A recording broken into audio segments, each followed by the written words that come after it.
Hey everyone.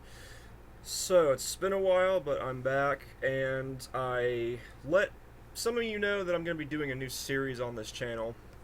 I'm going to be doing a reading of this book right here by Diane Downs. Now, if you don't know who Diane Downs is, she was convicted of murdering her children, or the attempted murder of her children, back in 1984. First degree murder in the case of one of the children, and attempted murder in the case of the two other children, because there was three at the time. One of the children, the boy, because they were 7-year-old, 6-year-old, 6 years old, and 3 years old, respectively. The youngest, I think it was the youngest one and the oldest one survived. The middle child was the one that got killed, but the youngest one ended up being paralyzed, and then the oldest one ended up being, she suffered a stroke. And her daughter was the one that testified against her in court. Now, I will go ahead and link some interviews with Diane Downs as well as a few other things. But if you watch these interviews as well as the parole hearing that she had back in 2010, and she's still in prison in case you were wondering, thankfully. But if you watch those interviews and you watch the parole hearing, you can tell that she's the one that did it. I mean, just her lack of emotional reaction to the whole thing. She talks about what happened as if she's like, especially in like the parole hearing in 2010. I mean, she's talking about what happened like she's reciting from like a script or a book or something. I mean, just emotionally flat. She doesn't act like a mother at all who just lost her children or lost one of her children. Like there's no emotional connection there whatsoever. Like she's just completely emotionally flat, emotionally vacant. Like she doesn't care. Like the only thing that she likes about all of this is the attention. And after the case, there was some psychological testing on her, and they did find traits of histrionic personality as well as sociopathy, narcissistic personality disorder, and stuff like that. So she's definitely a narcissist, to say the least, which is why I thought it would be interesting to do a reading of this, just to delve in the mind of a narcissist and everything, because I think that kind of stuff is sort of interesting. Because I did the reading of Stetson's book, which, I mean, you know what to expect from Stetson. I mean, I suspect Stetson is a huge narcissist as well, which, Stetson, if you watch this, fuck you. But this series is not about Stetson. It's going to be about this book and this woman right here. So let's go ahead and just jump right into this. And the title of the book is Best Kept Secrets, in case anyone's curious. Let's see. So there's a preface. I'm just kind of skimming through here. So the preface, introduction, and and then page 5 is when it finally gets started from her point of view. So this book is basically like a defense, I guess, of herself, as well as there was a book written on her case by an author called Anne Rule, who writes like crime autobiographies, basically.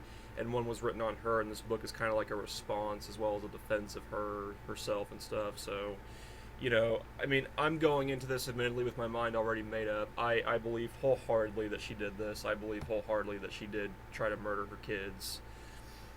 So, but let's go ahead and delve into this. So, the preface. I can't say that I gave much thought to Elizabeth Diane Downs when I first read about when I first read about the shootings in the paper. As a man with a law enforcement background, I believed in the system all my life, and when news of this horrendous crime broke, I hoped police would find the murderer. And I was shocked when Elizabeth Diane Downs was indicted for murder, attempted murder, and assault. After she was convicted and sent to prison, I was satisfied that justice was done and a criminal was in prison. Now it is 5 years later. I love Diane, but that is not why I believe she is innocent. I believe she is innocent because of overwhelming physical evidence that she could not have been the person to shoot her children, and because police destroyed evidence, failed to collect evidence, and took shortcuts to their goal of convicting Diane of murder. Okay. In the summer of 1988, I saw Diane on the Oprah Winfrey Show, and I wrote to her to tell her that there were people who believed in her. I think that the only people who would believe that Diane Downs is innocent is people who are very naive and very easily swayed. Because I mean, Diane Downs, like I said, I mean, she is a narcissist. You know, I mean, she is a sociopath, and that would be her. You know, one of her skills is to manipulate people and make people feel sorry for her. You know, and plus the fact that she was a single mother might help that too. But I had heard a lot of positive comments from people on the street, and I didn't know if she was guilty or not. She said she wasn't. It proves nothing. I mean, she maintains her innocence to this day, but I mean, her daughter was the one that testified against her in court, and said that she was the one that shot. Her mother was the one that shot them. I mean, it's a case closed. There was so much controversy surrounding her, it made me curious enough so that I went to the library and pulled old newspaper clips about the case. The clippings gave me the impression that Diane had not been given the benefit of an unbiased investigation in her case. Several weeks after I wrote to her, she responded, and from that point on, we continued to express any emotional. From that point on, we continued to correspond. I had heard that Diane doesn't cry or express any emotion concerning her children. Yes, which is very, very weird, because I would suspect that any mother, or any parent for that matter, who has just lost their fucking children, who has had their children taken from them prematurely, would be a mess. Would be an absolute emotional wreck. And Diane Downs did not show any of that. In fact, in one of the interviews, in the interview compilation I'll link below, when she was talking about her blood gushing from her daughter, she actually fucking smiled about it. And it almost looked like she was about to laugh. And then, like, only a few seconds after, she was talking about how, this thing that happened to her will... a certain part of the incident will haunt her the most. She said that, like, she was like, that haunts me the most. And then, like, afterwards, she just, like, fucking smiles, like this creepy fucking grin. I can't believe this. This is bullshit. What's your... Okay, let's see what this person's defense of this is. That is just not true. Diane is a deep and feeling person who seems to need to protect her softer side from strangers. Okay. And it's also worth pointing out that there was a mock reenactment of what happened, and Diane was literally just like laughing and just enjoying her. She was enjoying the attention she was getting. Come on. I can't believe this. When we first started talking on the phone, she seemed never to be sad about anything, even though I knew from working in corrections that prison was not a happy place to live. In time, she began to open up, and I heard pain in her voice as we talked about prison life. As the weeks passed, she became more and more trusting of me. Probably because she was able to manipulate you. Just being honest. What I found was a woman unlike that portrayed in the press. Diane loves her children deeply. She cries when the subject of their physical and emotional pain comes up. Not in any of those interviews, she didn't. Like, anytime she was asked about it in her parole hearings, when she's talking about how her children were someone tried to take their lives and how her daughter was taken from her, she shows no emotional connection, no emotional reaction whatsoever. It's like she doesn't even care. She just cares that she got caught. And plus, her story, she couldn't keep her story straight because she claimed, and this is one of the weirdest parts about it, is that she claimed that she and her children were driving, during the night, whatever. They were getting back from visiting her friend or whatever. That's her story, anyways. And she said that a bushy-haired stranger, in her words, flagged her down while she was driving, and she stopped the car and got out. Now, see, my question is, like, what mother or parent, for that matter, stops their car, on deserted back roads for a complete stranger on the street when you've got your children in the car with you? Like, even if you didn't have your children in the car, like, why would you stop for a complete fucking stranger in the middle of the night on a back road somewhere? I mean, I know that I wouldn't do that because I would be suspicious of what that person's intentions are. And again, especially when you have your children in the car, and especially when the children are very young. Again, one of them was only 3 years old. The other were 6 and 7. So yeah, but she claimed that it was a bushy-haired stranger, and then she claimed that it was two men in ski masks, and then she claimed that it was corrupt law enforcement. So her story, there have been different alterations of her story. She can't keep her story straight. She also talked about uh, how she was like, well, why would I have made sure that my children are dead and then brought them to the hospital? Like, she keeps bringing up how, like, if she really murdered her children, she wouldn't have brought them to the hospital, or she would have made sure that they were dead before they brought her to the hospital. And she was like, I could have come up with a more believable story. And it's like, why would you even care about coming up with a more believable story if one of your children has just gotten shot and killed, and your two other children, one being paralyzed, one having a stroke? Like, why would you even care about if you come up with a believable story or not? Like, just watch the interviews that I'm gonna link below. Just watch them, and you'll see. Like, you'll see what I'm talking about. Like, there's no way that she didn't do this. Like, again, anyone who would believe that she didn't do it and that she's completely innocent is, again, either naive or easily manipulated. And it sounds like this person got into contact with her and was very easily manipulated by Diane, because that's probably something that she would do. Let's see. I was surprised to find that the only people who said bad things about Diane were those who had something to gain from those negative statements.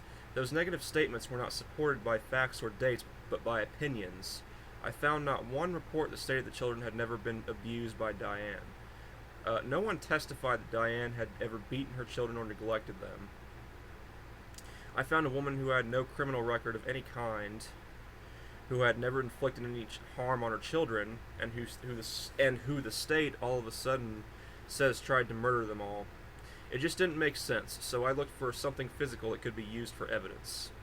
Police use very basic procedures in gathering evidence. One of them is to completely document a crime scene, including taking photos of all evidence seized and taking fingerprints as well. In this case, a weapon was used. In training, they taught us to be very specific about evidence gathering. Fingerprints, photos, and report writing were all recorded. Fingerprints, photos, and report writing were all accorded the highest priority. In this case, a detective with 20 years of experience overlooked the most basic of those procedures. That is not plausible to me, that a detective with that much experience would forget to take fingerprints or photos. I mean, if you accept the fact that the fingerprints and photos were botched, which they were because none were taken, then you have to ask why. If it was not the result of one mistake added to another, then it can only mean it was intentional. If it was intentional, then why? These are things that jumped out at me when I was reading the material about Diane's case. It appears to me that the detective either did not know the most basic of police procedures, or Diane was set up. See, I love it. Like, this person right here. Well, let's just wait. Let's wait till the end. I read the transcript of police officers saying they had destroyed evidence. I read Christie's psychological reports. That little girl tried for months to tell them that her mother did not harm her, but that wasn't what they wanted to hear. Lane County failed us all when they failed to give due process to Diane during the investigation. It was their responsibility to conduct a proper and complete investigation. Lane County only considered evidence that they could use to get Diane convicted. Information that was obtained by them and which could have been used to prove Diane's innocence was not considered. Instead, it was intentionally destroyed. As a result, those things never made it to the courtroom. The jury was not able to decide the case based on all the evidence because all the evidence was not presented to them. Diane Downs' trial hid more information than it revealed, and police and prosecutors engaged in a conspiracy of silence to keep secret anything that pointed to someone else as the perpetrator of this horrid crime. These are the best kept secrets. I love Diane, but that is not why I believe she is innocent. I believe she is innocent, and that, among other things, is why I love her. What?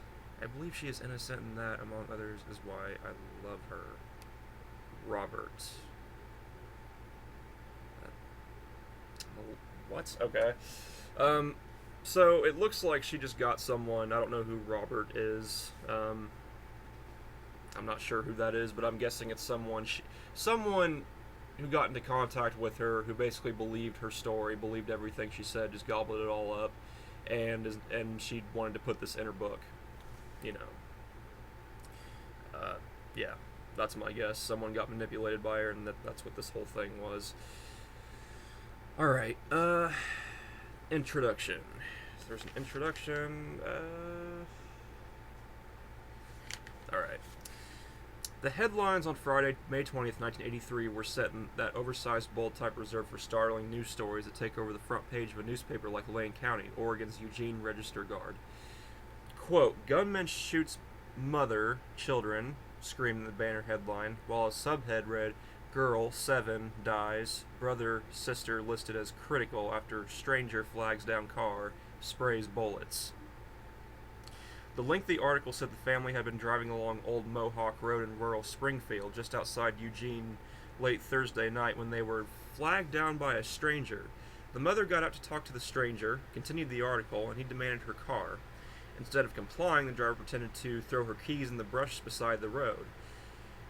And when she did, said the article, the man walked to the car, pointed a small caliber pistol at the children, and opened fire. The suspect, described as a white man wearing Levi's and denim jacket over a dirty t-shirt, with shaggy brown hair and a stubble beard, then walked back towards the driver and shot her in the arm before running from the scene.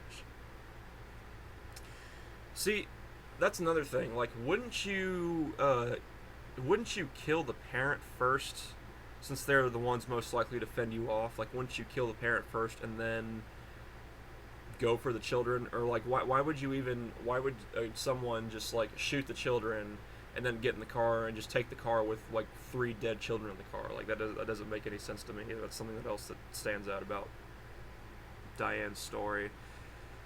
Cheryl Lynn Downs, 7 years old, was dead on arrival at Mackenzie Williamette Hospital in Springfield. Her sister, Christiane, 8, and brother Stephen Daniel, 3, were both in critical condition, suffering gunshot wounds to the chest. The children's mother, Elizabeth Diane Downs, was wounded in the arm. Doctors said her condition was stable. See, that's another thing. Like, the children are all in critical condition. I mean, one's dead. One just suffered a fucking stroke, and then another one is paralyzed, and both are in critical condition. But yet, she only got shot in the arm, and she's fine. That just doesn't make any sense. I feel like a parent would, like, put themselves in front of a stranger who's about to shoot their children. That's something else that doesn't make any sense. Like, she's fine with only a minor arm injury, but her children are... One's dead, and the other 2 are in critical condition. If anything, it should be the other way around, because the mother would be defending her children at all costs. Elizabeth Diane Downs, at 27, was a young, pretty woman recently divorced after an 8-year marriage to Stephen Dwayne Downs that often erupted in hand-to-hand combat.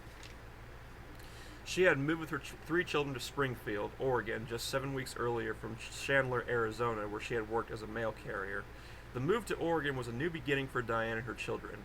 The citizenry of Oregon was shaken by news that a young mother and her 3 children had been shot by a stranger. It was a seemingly senseless crime, but they were more shocked when a year-long investigation by combined force of the Oregon State Police, Lane County Sheriff's Office, and Springfield Police led to the arrest of Elizabeth Diane Downs on charges of murder, attempted murder, and assault.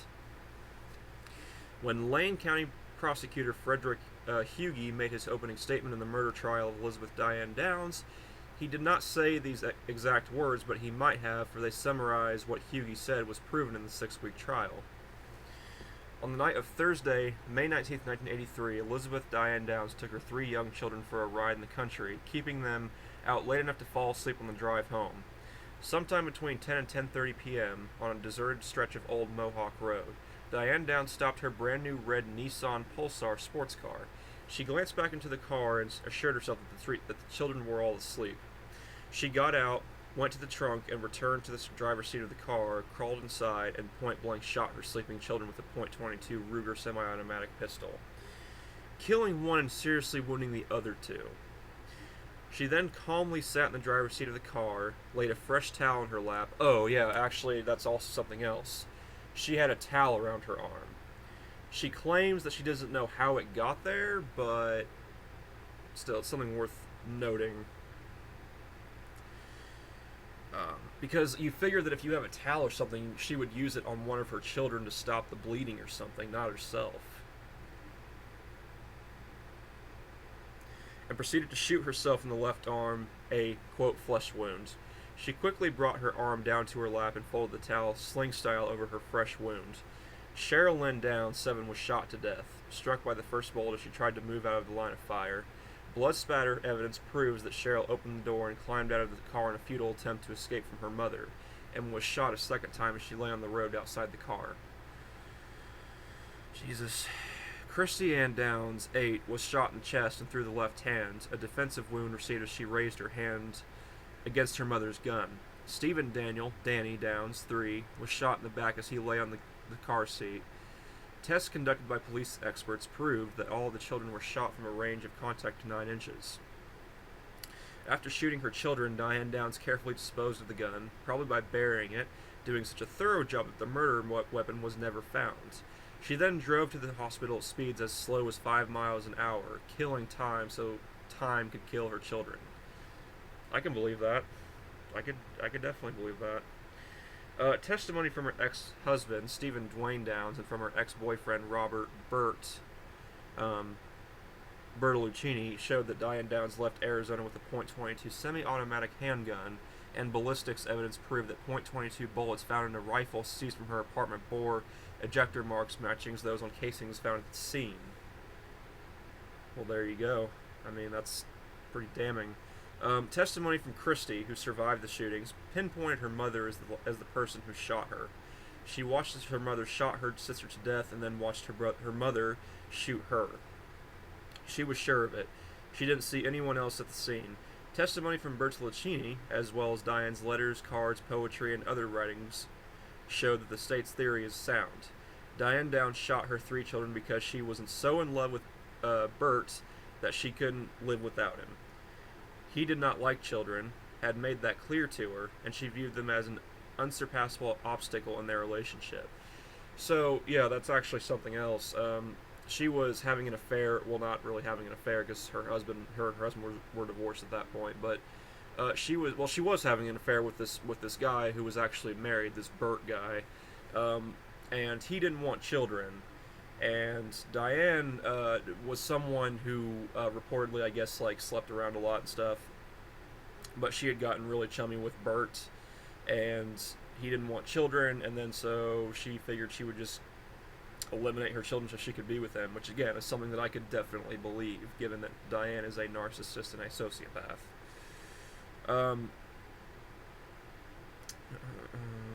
The prosecution produced many witnesses, doctors, nurses, and police at the hospital who testified that Diane Downs was unconcerned, not crying, not emotional, but laughing, joking, lighthearted, and making inappropriate remarks following the shootings. That is also true. Something else that I forgot to mention is that in one of the interviews, Diane Downs was saying that how people were saying that she was lucky, and Downs literally said, "Well, I don't feel very lucky. I couldn't tie my shoes for about 2 months." That's what she said. So she's more worried about the fact that she can't tie her shoes. She's more worried about that than she's worried about her children, who are 2 of them are in critical condition and 1 of them is dead. You know, laughing, giddy, all this stuff. I mean, it's not normal. It's just not normal at all. So it would only make sense as to why, you know, the prosecutors and stuff and law enforcement came to the decision and the realization that they came to, that she was guilty of this crime, because that's just not a normal reaction whatsoever to something like that, especially from a parent. That's just fucked up. After 30 hours of deliberations, Diane was found guilty on all counts and sentenced to life in prison. She was lucky that Oregon had outlawed the death penalty. Yep, that's also true. Apparently, when she was sentenced, they had just outlawed the death sentence. So she, like, narrowly escaped the death sentence.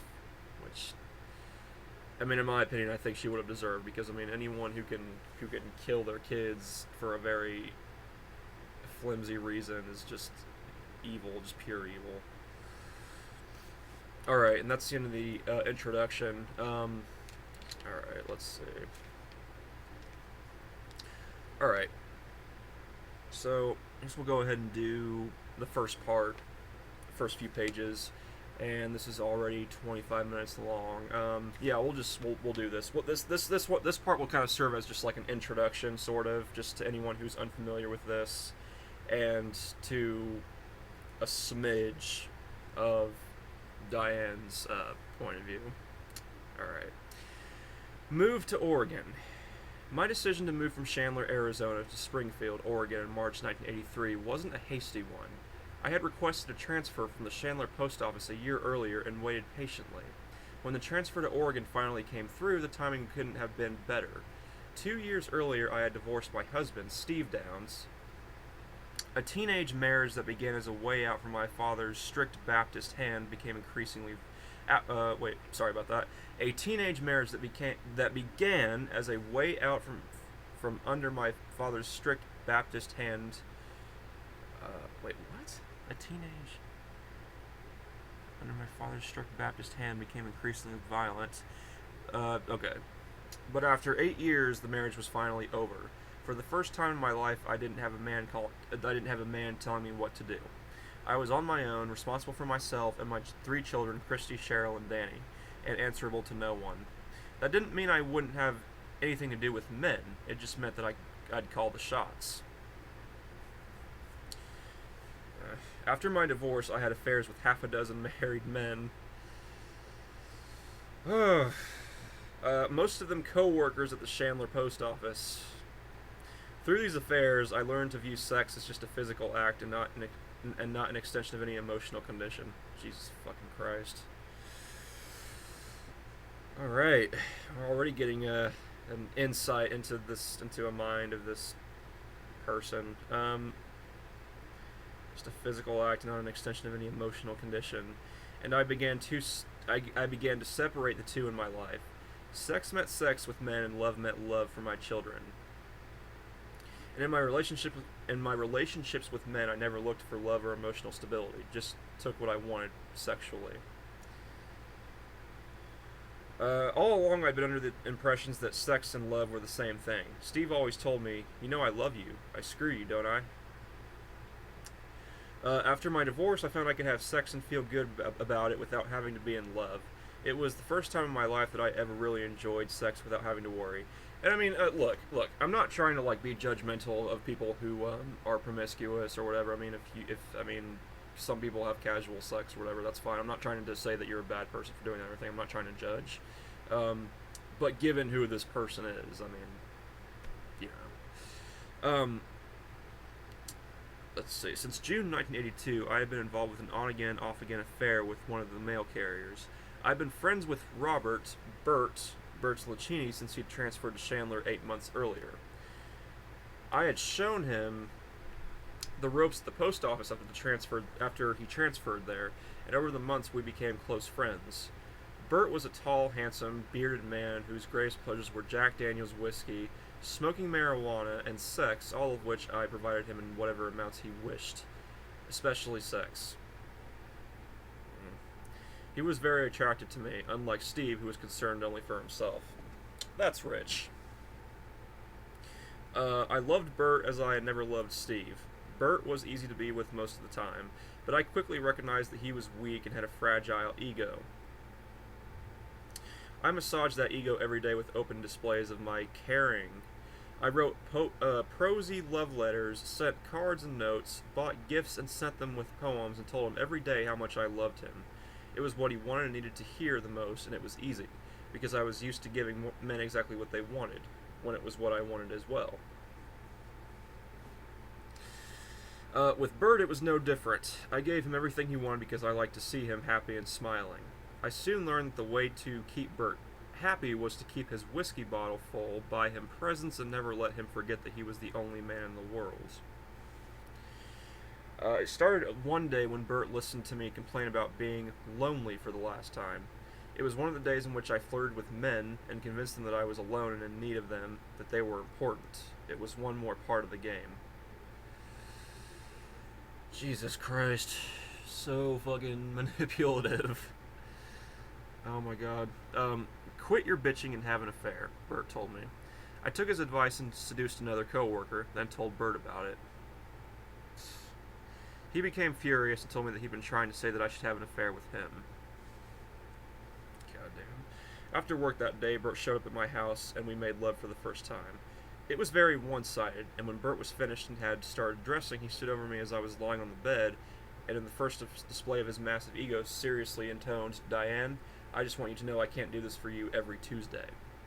That's okay, Bert, it really is. Bert thought he had the best of both worlds, but like most married men who have affairs, he was soon forced into a choice between the stability of his marriage or the excitement of his affair with me. As Thanksgiving approached, Bert walked out on his wife. He told me that he was going to leave her and for me to get an apartment for the two of us. I found an apartment, paid the rent and deposits, and we signed the lease together. But the Wednesday before Thanksgiving, Bert called to say he had changed his mind and was going back to Charlene. And so it went, over and over. As this scenario repeatedly played itself out, I would see the situation become more relaxing, only to be hit with another upheaval when Bert would change his mind and say that he just couldn't do it. Bert would tell me that it was all over between them, and I'd nod my head in acceptance, and the next day he'd be kissing me passionately, pulling me down on the bed or the floor and telling me how much he still wanted me, that it was more than sex, and it was just being with me. On the downside of one of these emotional roller coaster rides, I was notified of my transfer, and it took only moments to decide to go, thinking it would put an end to the up and down motion of my life. I had been Bert's yo-yo for 9 months, and this was a way to cut the string. And if that wasn't reason enough, the move would also solve my problem with Steve, who, despite the divorce, called or came to my house every day and had a never-ending attempt to convince me to return to him. Steve's jealousy over Bert was unpredictable, and on several occasions he threatened Bert and tried to frighten him away. Steve just couldn't accept the fact that after 8 years of marriage, I wanted nothing more to do with him. That I wanted to be with Bert. I just couldn't bat against the guy, Steve later said. The truth of the matter is that I didn't give a damn about anyone except Christy, Cheryl, Danny, and myself. It had been a struggle for us right after my divorce from Steve. I worked as a part-time substitute for the post office, and Steve refused to pay any child support. But we got through it alright, and now money was more than adequate even without the child support, and it was time to start over in a new state, with a new job. The kids were looking forward to the move, and my parents were relieved that I was coming to Oregon as well. My father thought it was the best thing for all of us. That's why the horrible thing that happened on May 19th, 1983 came as such a shock to me. I had left the daily fears of potential assaults and constantly having to reassure an insecure lover in Arizona. The life we were embraced by in Oregon was totally free of any threat of violence. No. Anywhere you go, there's always a chance that there's going to be violence or assault. Even in the nicest of places, there's always just a small chance. It is a natural phenomenon that when a person who lives with daily oppression is finally released, they perceive the lack of oppression as being euphoric. They perceive everyone around them as being beyond reproach because they are not threatening in any way. And in my case, I had survived some beatings that I didn't think anyone could survive. I had been choked, bruised, thrown down on the ground or against furniture, punched, bloodied, and yet I had survived. I reached a place in my life that I began to feel I was beyond the reach of death. That feeling of being indestructible, combined with the euphoric, false feeling of universal well-being, was a bad combination. I've never been one to project my fear or contempt of Steve onto other men. I don't irrationally imagine every time I see a man that he is abusive. Each person enters my life with a clean slate, and it isn't until someone does something harmful that I judge them accordingly. Of course, by that time, it could be too late. And that's what happened on the night of May 19th.